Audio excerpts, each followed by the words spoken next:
pouco sobre o brincar, né, a cultura da infância, que foi um campo que eu comecei a pesquisar em 95 com a Lídia, e também a cultura afro-brasileira, né, cultura da diáspora africana, que eu comecei em 81, quando, aliás, 81 não, em 79, quando Marlene Silva chega na cidade para fazer a academia de dança afro.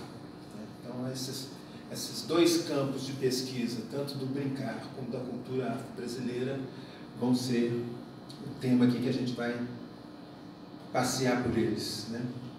Não tem nenhuma afirmação, né? São pensamentos, são desejos, são sonhos, né? São perguntas, e o que eu vou mostrar para vocês aqui de material, né, é aonde eu estou nessa pesquisa. É como se abrisse uma janela assim e falar, opa, o que está acontecendo aqui? É um pouco disso que a gente vai ver. A minha provocação nesse campo da arte, né, ela começa em 1976.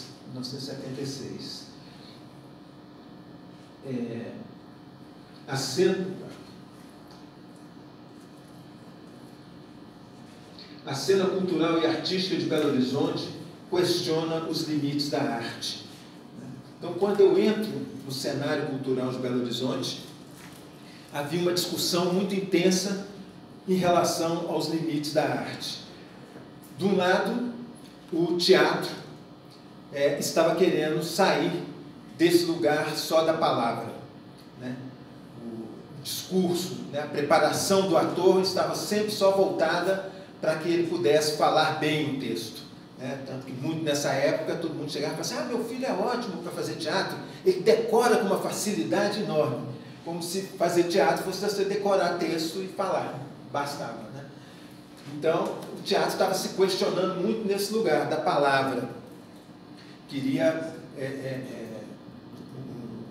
os diretores de teatro estavam querendo fazer com que o corpo também tivesse uma linguagem na cena, né? Que o cenário não fosse apenas decorativo, mas que o cenário também pudesse ser um elemento de linguagem, né? E que a música também não fosse apenas uma coisa decorativa, um clima de fundo, mas que a música também atuasse na cena, né? Então havia toda essa discussão na cidade. De um outro lado, a dança, né? Os dançarinos reclamando a fala, porque eles estavam só limitados a coreografar, só o corpo. Então o bailarino queria falar. Eu também quero ampliar minha possibilidade, né? E na música, né, a tentativa de sair desse lugar de um show de música ser uma lista de música que você entra, toca da primeira à décima e acabou, né? Mas que a música, que o músico tivesse uma performance, né? Nesse momento aparecem 3 espetáculos para mim que são simbólicos.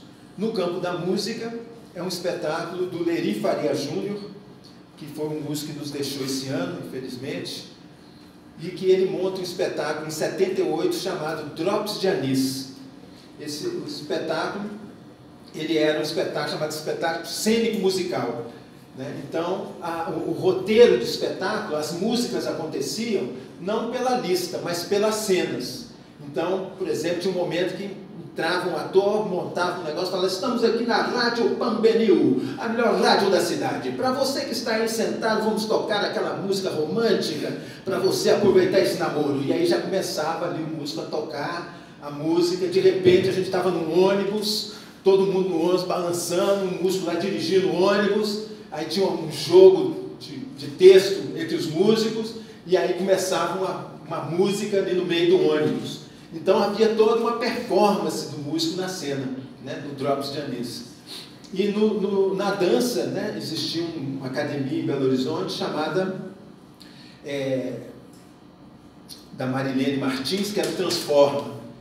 Então o Transforma convida para o seu espetáculo o Eide Ribeiro, que é um diretor de teatro, para fazer a direção do espetáculo. Então a Marilene não chama um coreógrafo, ela chama um diretor de teatro, né? Então aí o Eide vai escrever um texto, os atores vai ter texto, os dançarinos, né, vão dizer texto, então tem toda essa mudança. E uma companhia que eu crio em 81, junto com o Carlão, que é a companhia Som e Drama.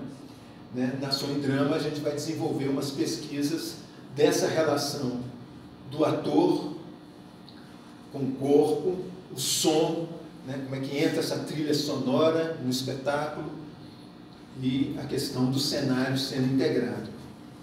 No meio dessa discussão toda o que seria essa arte contemporânea, né? Como é que seria a formação do ator, como é que se forma o músico, como é que se forma o bailarino, chega na cidade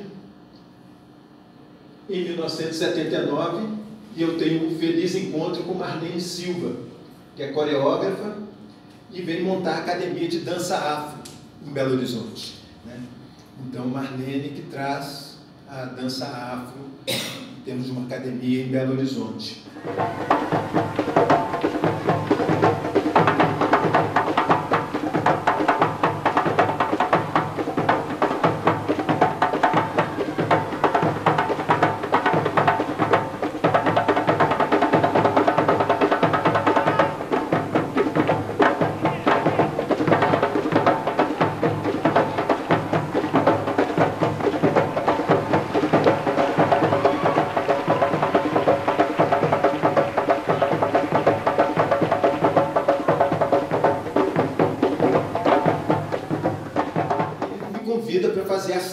Dos espetáculos dela. E aí um dia Marlene falou: Gil, estou pensando num espetáculo novo e eu queria que você fosse para os terreiros, um terreiro de candomblé, para pesquisar ritmos, cantigas novas para o espetáculo. Nessa hora eu gelei. Gelei porque eu sou de uma família cristã, católica, que essas questões de candomblé nunca se falou. E, por outro lado, na minha juventude, eu estava nessa turma da hippie, da meditação, arroz integral, né, elevação do espírito, daquela coisa da meditação. E aí, nesse universo que eu transitava, terreiro era baixa energia. Né? Você fala assim, bicho, você vai no terreiro, cara, baixa um trem no celular que você não sabe o que vai acontecer. Né? Então, o pânico era geral do que seria ir para um terreiro e ver o que acontece. Né? Mas eu estava com a nega, estou lá vou eu.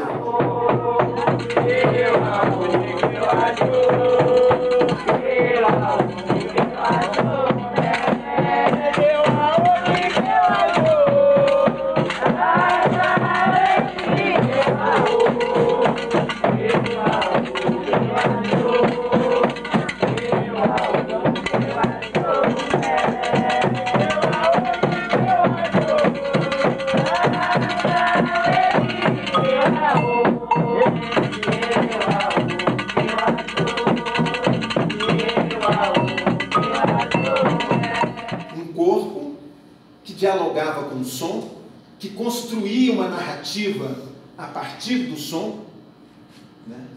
um cenário que estava tremendamente integrado naquele espaço, né?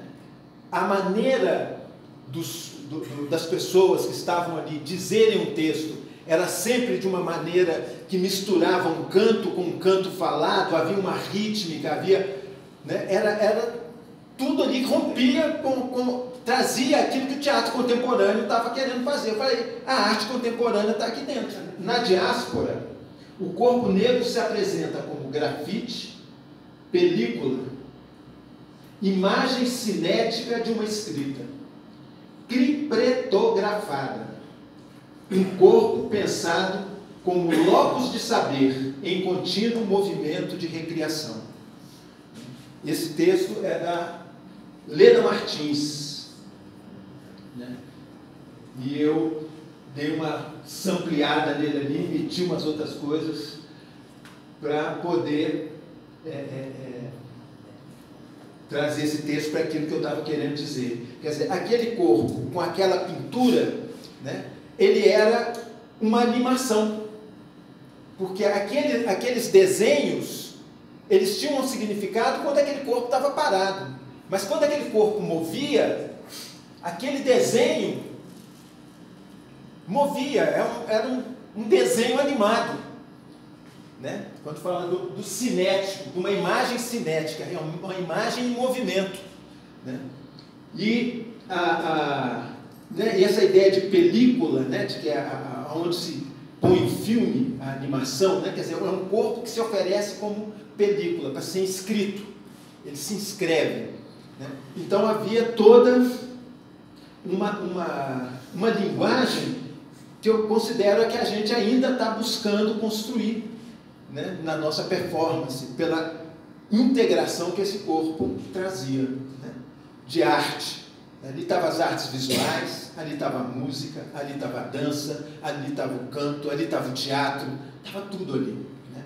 Então eu começo a pesquisar, falei, é aqui que eu tenho que entrar para poder entender.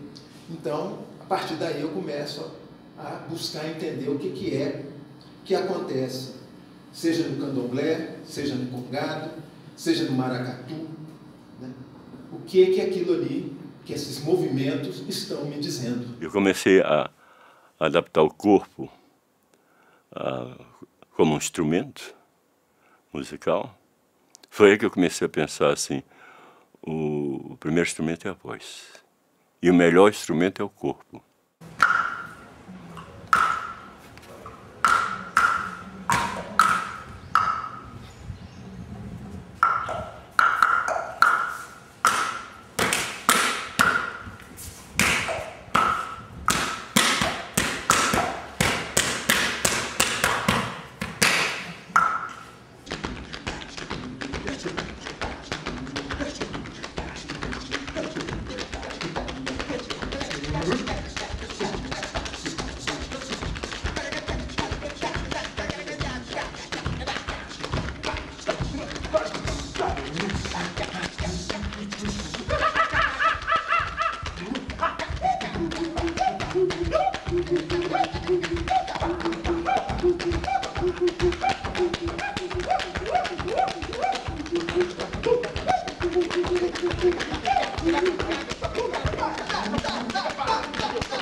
Eu criei a companhia Seraquê, né, que é junto com o Rui Moreira, que era dançarino do Grupo Corpo, e o Guda, que é um parceirão antigo meu, tocava comigo em Marlene, que a gente, durante muito tempo, sempre ficava falando, pô, a gente precisa fazer alguma coisa, a gente precisa fazer alguma coisa de negão urbano, como é que é essa coisa da linguagem de negão urbano na cidade, e uma hora a gente consegue se encontrar e a gente monta esse trabalho que é o de Patangome na cidade, que é a primeira pesquisa que a gente faz, né, que é onde eu posso, todo esse trabalho que eu vinha pesquisando desde Marlene, é um momento em que eu consigo reunir um grupo de artistas negros para fazer esse tipo de pesquisa. Né? E aí, nesse espetáculo de Patangome, né, para a gente construir esse espetáculo, a gente começa a fazer uma pergunta. Né?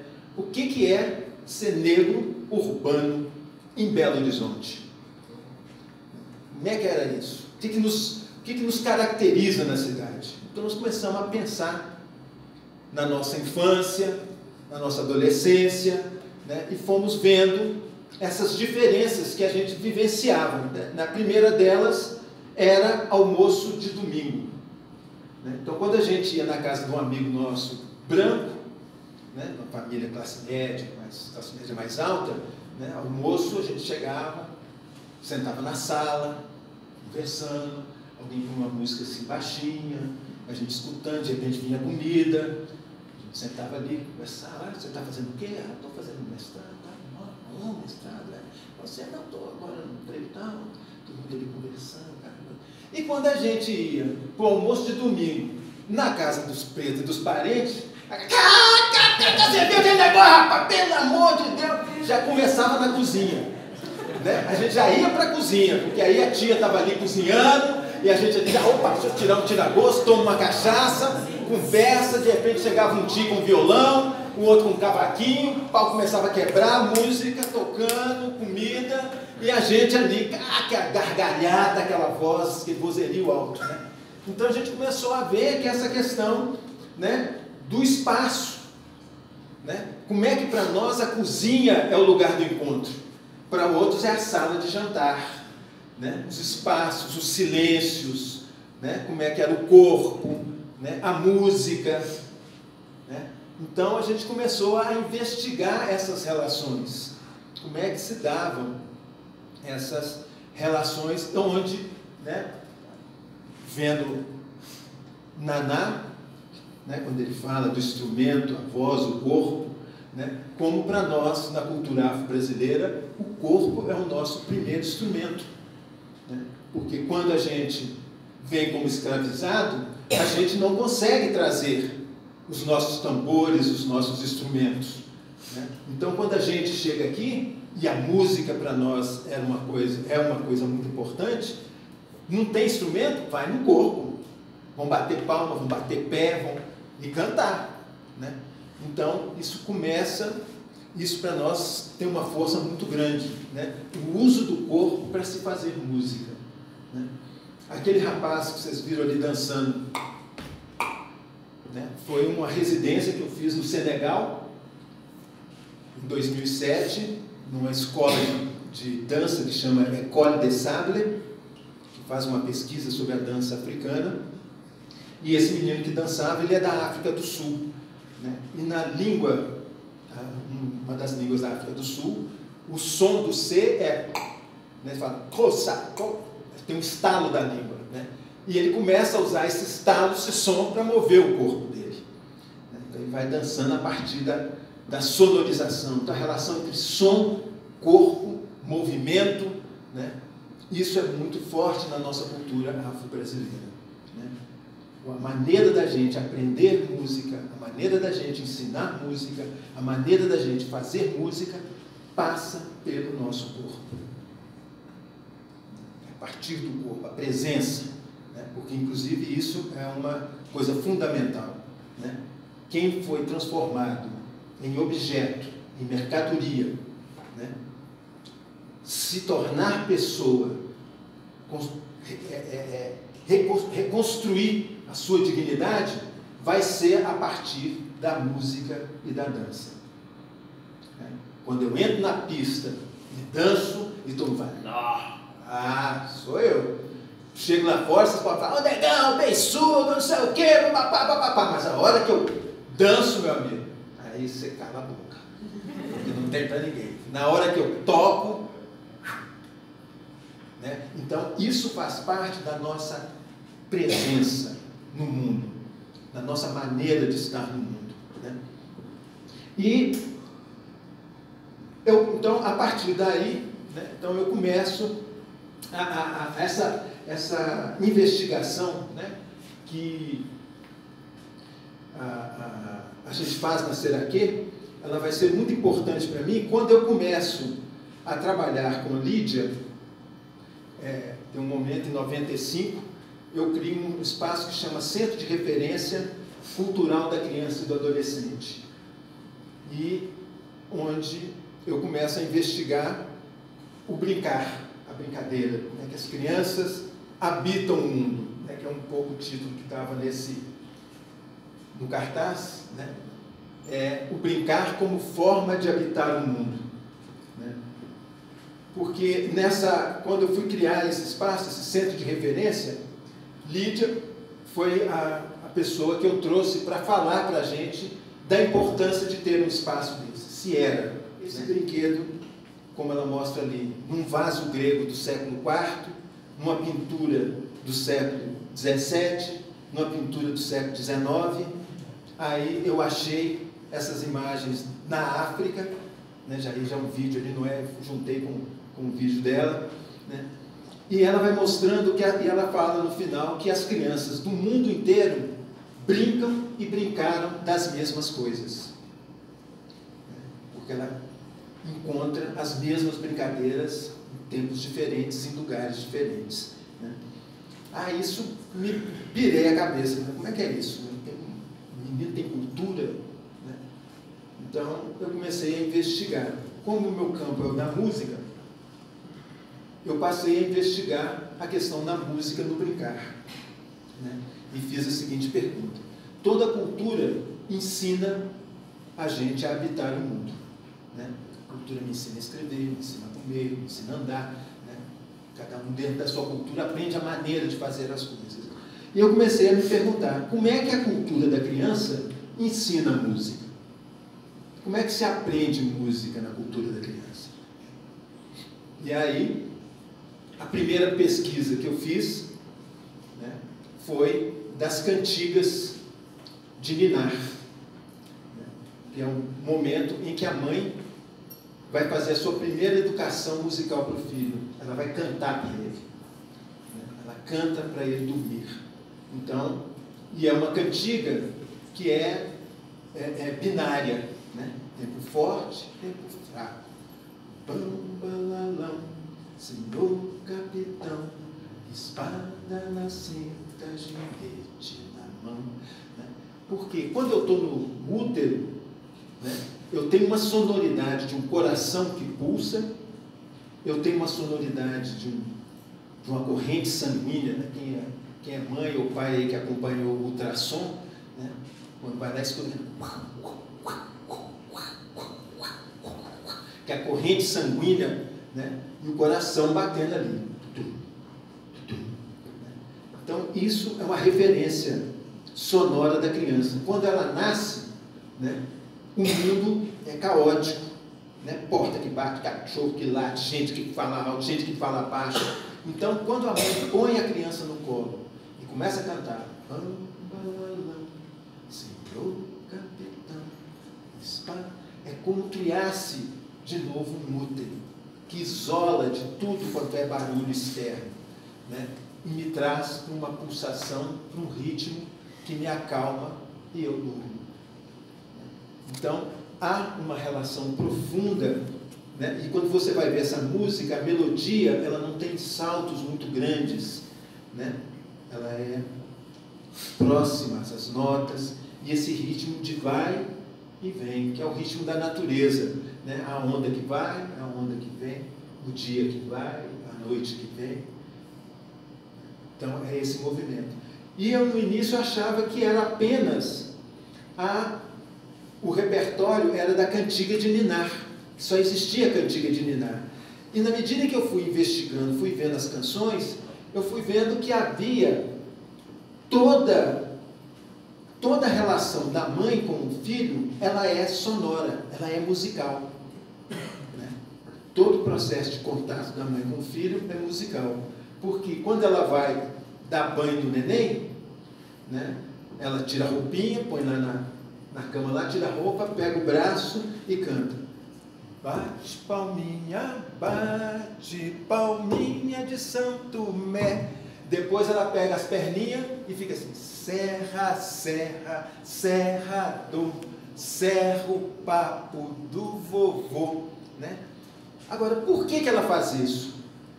Porque a criança precisa de movimento. Né? Para o corpo dela desenvolver, ela precisa de movimento. Então, quando ela abre os braços e fecha, há todo o exercício da musculatura, das articulações do braço que abre, que fecha. Quando você abre, o tórax amplia, então o pulmão enche, abre a possibilidade de ar. Então, você vai organizando com essa criança o movimento, a respiração, né? E ela tem uma sabedoria, ela vai cantar o serra, serra, serrador antes do banho. Porque quando ela está no serra, serra, serrador, de vez em quando, né? Porque quando ela dobra a perna, isso vai massagear o intestino. Além das articulações, massageia a região do intestino. Né, que é uma das coisas que a criança sempre tem muito problema, as crianças choram muito por causa de gases, né, que o intestino está se formando, está se organizando. Então, essa brincadeira, esse brinquedo, né, ele faz massagear essa relação. E acaba que a criança, às vezes, faz cocô. aí que ela vai pôr ele no banho. Porque se ela der o banho e for cantar isso depois, a hora que ela está lá, suja tudo, né? Vai ter que ter outro banho, né? Então, toda a relação de cuidado, eu fui vendo que tinha uma música para esse cuidado, né? Mas não era só a questão da música, né, sonora, porque ela podia muito bem pegar o neném, pôr lá, tacar lá uma xuxa, tá na hora de tá na hora de brincar, né? Quando você vai para a academia, né, chega lá, bate estaca, 1, e 2, e 3, e 4, e 5, e 6, né? Por quê? Está se pensando apenas o corpo enquanto técnica de exercício, né? Mas a cultura da infância pensa que tem música, mas também tem como eu cuido de você. Então essa voz que canta serra, serra, serra, do, traz para mim uma melodia que diz, de alguém que diz, eu gosto de você. Traz uma qualidade de movimento que diz como se deve cuidar de alguém, né? Então o corpo também é cuidado no seu sentimento, no seu sentir, né? Na sua emoção, né? E isso nessa época eu estava nessa pesquisa toda, eu vi um vídeo na televisão que era uma pesquisa na Alemanha sobre iniciação musical. E nessa pesquisa o pesquisador pega uma mãe alemã, pega uma mãe indiana e pede que a mãe alemã comunique com o filho. E aí ele vai e anota, né? Que menino lindo, que menino mais bonito da mamãe. Esse neném é o neném mais bonito da mamãe. Anotou ali, foi para a mãe indiana, ela quase que fala a mesma coisa do neném, do quanto ela gosta e tal. Aí, e quando a mãe está falando isso, o bebê sorri, ele mexe os bracinhos, ele interage com a mãe. Aí o pesquisador tira a mãe e vai lá e fala, que menino lindo, que menino da mamãe, a mãe gosta muito do menino só. Né? Aí ele fala assim, poxa, ele pode estar estranhando a minha voz, né? Ele não está reconhecendo a minha voz. Então, mas ele tem uma sacada genial, ele troca as mães. E quando a mãe indiana fala com o bebê alemão, o bebê sorri. E quando a mãe alemã fala com o bebê indiano, o bebê sorri. E aí ele vai ter a grande sacada, porque elas não falam no texto, né? Quando a mãe chega, ela fala assim, que gostosinho da mamãe, a mamãe gosta muito desse nenenzinho, é que eu vou pegar neném. Então, o que comunica com o bebê não é o texto, mas é a sonoridade e o movimento. O que é importante nessa relação é a sonoridade e o movimento. Isso que me diverte. Isso é que diverte o bebê, né? Ele vai até olhar e falar assim, gente, que esse povo besta está fazendo isso para mim, né? Mas é assim que a gente entra em contato com o bebê, né? É explorando as sonoridades da voz, brincando com os sons da voz, né? Brincando com as palavras, brincando com o corpo, a mão que aproxima, o corpo que aproxima, se afasta, né? Então essa relação entre som, texto e movimento é muito forte, né, nessa cultura da criança. É assim que a criança vai aprendendo a brincar com a sonoridade, a entender a sonoridade. E muito tempo depois eu vejo uma pesquisa sobre comunicação em que o pesquisador chega na seguinte conclusão: num processo de comunicação, como isso que a gente está tendo aqui, né, o meu corpo é responsável, aí eu vou, já tem muito tempo que eu falo isso, eu não lembro direito a porcentagem, mas é o seguinte, 55% é meu corpo. Para que vocês entrem em contato comigo, a minha corporalidade cumpre 55%. A minha sonoridade é 38%. E o meu texto é 7%. Para que vocês entendam o que eu falo, né? Então, quando eu chego aqui camisa, negão, colar, sapato trocado. Isso já diz assim, ei, quem que é isso? Esse cara é sério? Lá vem a Lúcia trazer mais um aqui para... Né? O que é isso? Então, isso já me indispõe. Por outro lado, o outro fala assim, não, cara, é doidão, cara, quero ver o que esse cara vai falar, o cara que chegou de tênis trocado, pô, que é cyber terreiro, o que é isso? Né? Então, a minha corporalidade, ela conta. Né? A minha maneira de falar, porque se eu chego aqui, boa noite, um prazer muito grande estar aqui, a Lúcia me convidou, daqui 10 minutos já está todo mundo escornando, falando, poxa, que hora que esse cara acaba, não aguento mais, né? Ao mesmo tempo, você tem que falar, não, gente, astral aí, muito, essa palestra vai ser genial, sabe como é que é? Assim, estão sacando? O rolê tá muito massa. Eu não consigo entender o ritmo. Então, a minha sonoridade, o ritmo da minha fala, né? Isso é o que faz a gente entrar em comunicação.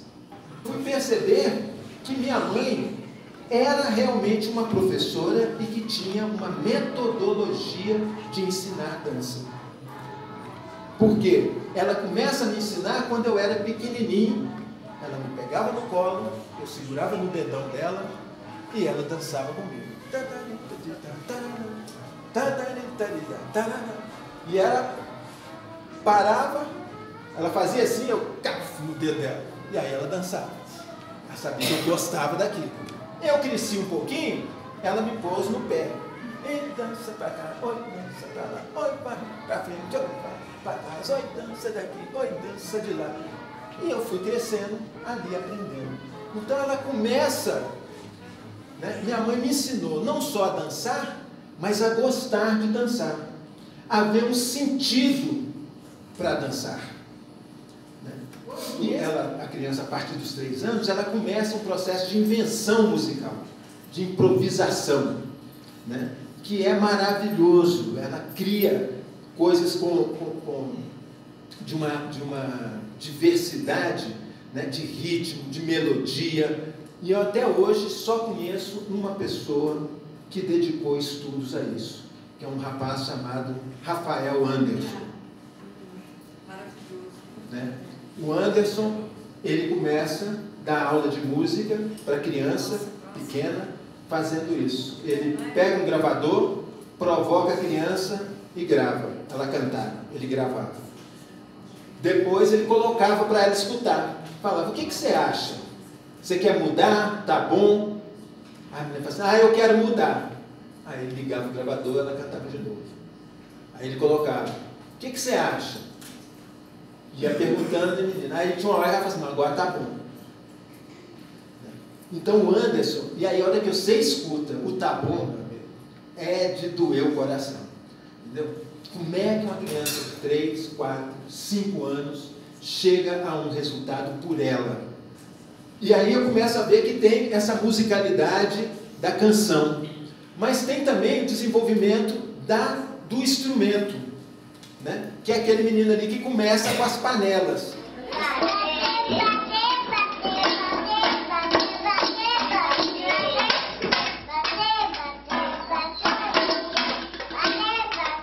Mas se você deixa ele ter acesso ao material, depois ele vai fazer isso aqui, ó.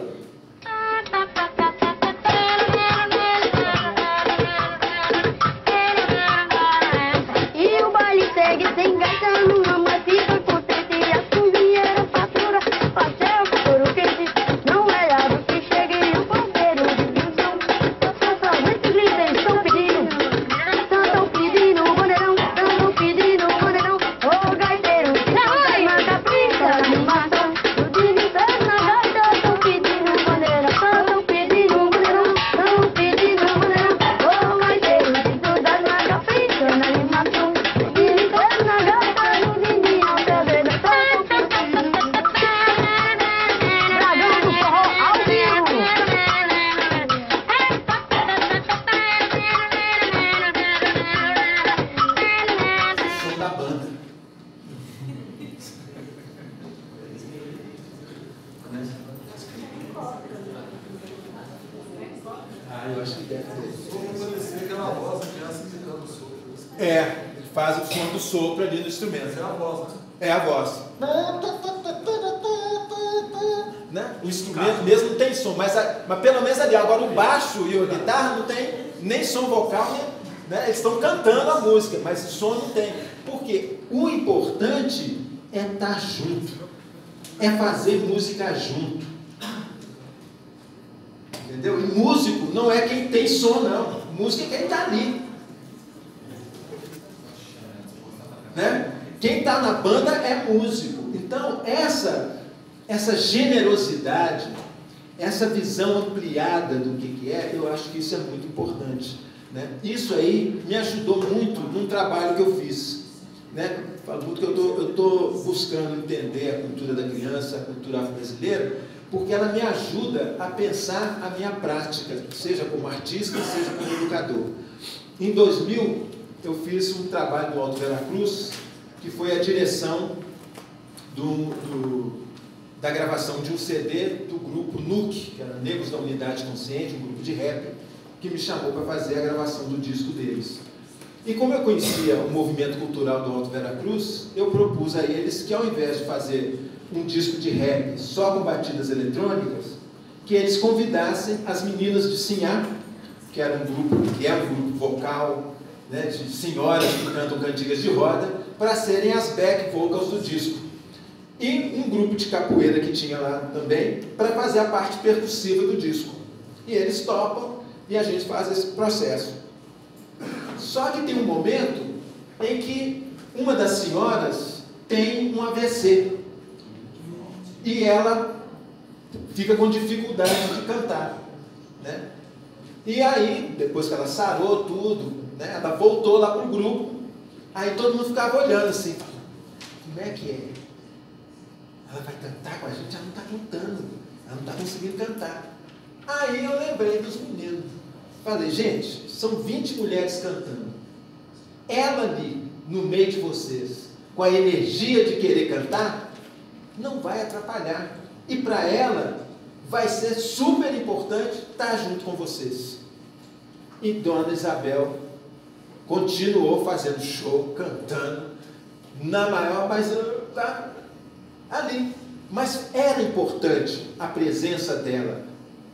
Para ela e para o grupo. Para o grupo foi importante falar, nós somos um grupo, ela está ali. Né? A gente não exclui o outro porque ele está com um problema. Né? Isso a cultura da criança nos ensina. Né? A gente tem sempre o que chama café com leite, carta branca, que são a gente muda as regras para que o outro participe. Porque o importante é estar junto, é fazer música junto, é brincar junto, é correr junto, é fazer as coisas junto. Então, eu acho que essas dimensões a gente precisa resgatar elas. Porque esse processo nosso é um processo muito excludente. Né? Se você não domina, você não pode tocar. Você não pode chegar aqui. Deixa eu te perguntar um negócio. O Jair Rodrigues participou desse projeto também, né? Participou. A estreia do show nosso foi com ele, né? Conexão Telemix Celular. Então, estudar a música para mim passou a ser algo além do que são os parâmetros, as técnicas musicais, mas é pensar como essa música, né, me ensina, me ajuda a viver melhor. Né? Que músicas vão trazer, que pedagogias vão trazer. Né? Então, acho que a pedagogia da criança, né, e isso aí, a gente está aqui no nível aqui do Ceará, mas se a gente vai para a África, a gente vai encontrar isso aqui, ó.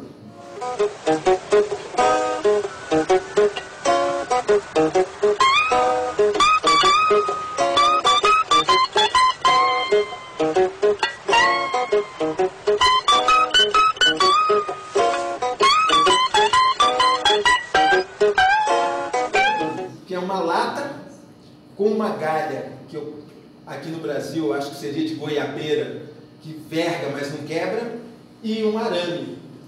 Né? E ali, a hora que ele vai tirando as notas, na medida que ele vai distendendo o galho. Né? O galho ali é... Agora, quando a gente olha isso, fala, ó, a lata, o galho, não sei o quê, fica fácil. Eu e a Delcinho, que é parceirão meu dessa pesquisa de brinquedos, nós vamos tentar fazer isso. Quem diz que saiu o som? Né? Não sai. Esse som que esse menino...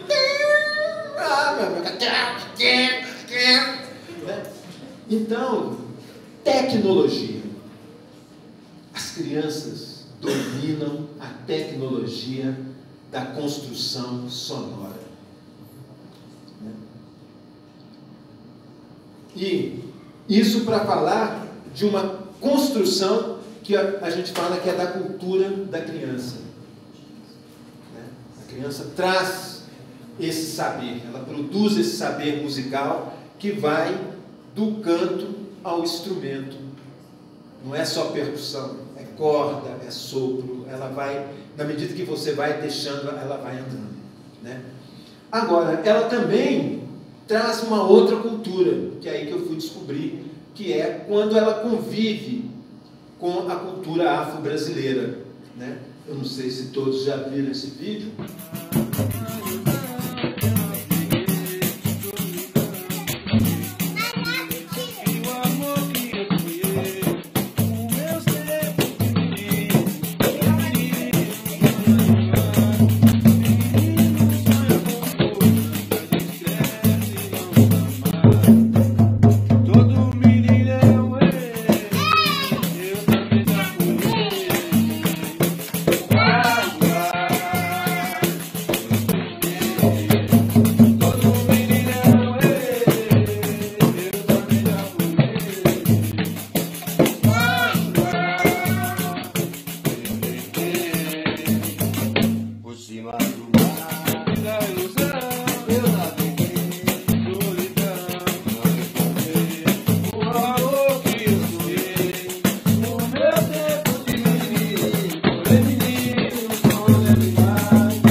Dentro da cultura afro-brasileira, que aí tem uma coisa que é, tanto naquele menino com um negócio, tinha uma guitarra do lado, acompanhando, né? Tem uma generosidade dos adultos de estarem ali à disposição da criança. Né? A criança não é, você não sabe nada, deixa eu ir para lá, toca para cá. Não. Eles são respeitados. Né?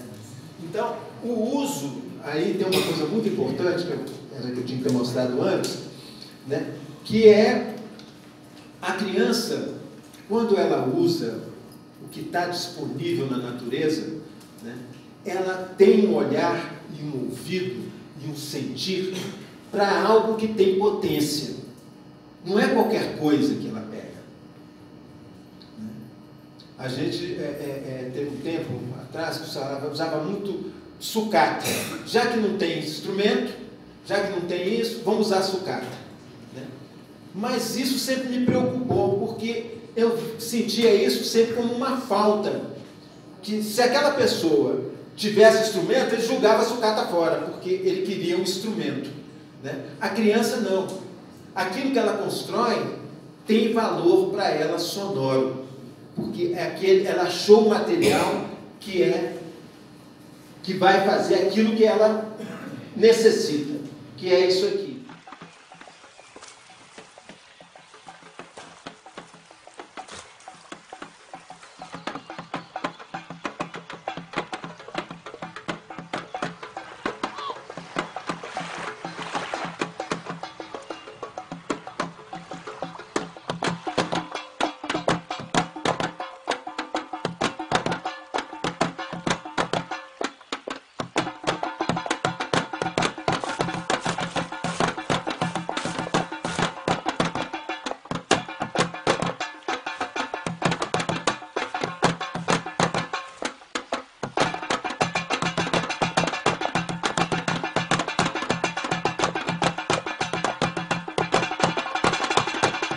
Isso aí é muito legal, entendeu? Não precisa do instrumento, isso aí é o instrumento, né? Então, essa maneira de habitar o mundo da criança, né, ela também vai ser muito parecida com a maneira das culturas afro-brasileiras habitarem o mundo, né? É tanto que todas as pessoas das manifestações culturais afro-brasileiras vão referir ao seu fazer como brincar, né? Ninguém fala, eu vou rezar o candomblé, eu vou na igreja do candomblé, eu vou brincar o candomblé, eu vou brincar o samba, eu vou jogar a capoeira, né? Eu vou brincar o maracatu, né? Então, quando eu comecei a perceber isso, aí eu fui vendo que é a conversa que existia entre esses dois mundos, né? Agora, quando esses meninos chegam na sala de aula, eu vou dar aula de música, né? Que música que eu vou dar aula para esses meninos, né? Não quer dizer que o meu saber não tenha importância, mas ele tem que vir de um outro lugar, de uma conversa. Do que eu tenho vai conversar com o que você tem, né? Como é que nós podemos conversar as nossas informações, as nossas histórias, né? E muitas vezes a gente entra numa sala e, como se aquele que estivesse ali não sabe nada. Eu vou levar a cultura, eu vou levar a arte, eu vou te ensinar a música, eu vou te ensinar a dança, eu vou te ensinar, né? Então, eu acho que esse olhar que está na nossa frente, né? Lígia falava isso hoje, né? Acho que tão bonito que ela fala, né? Essa coisa de que corpo é esse que está diante de mim e que saber esse corpo tem. O que quando eu encontro com esse corpo, o que pode vir a ser, né? Muda um pouco o nosso lugar de professor, né? De educador, de artista, né? Como é que a gente se relaciona, né? Vou parar aqui um pouco, está com vocês.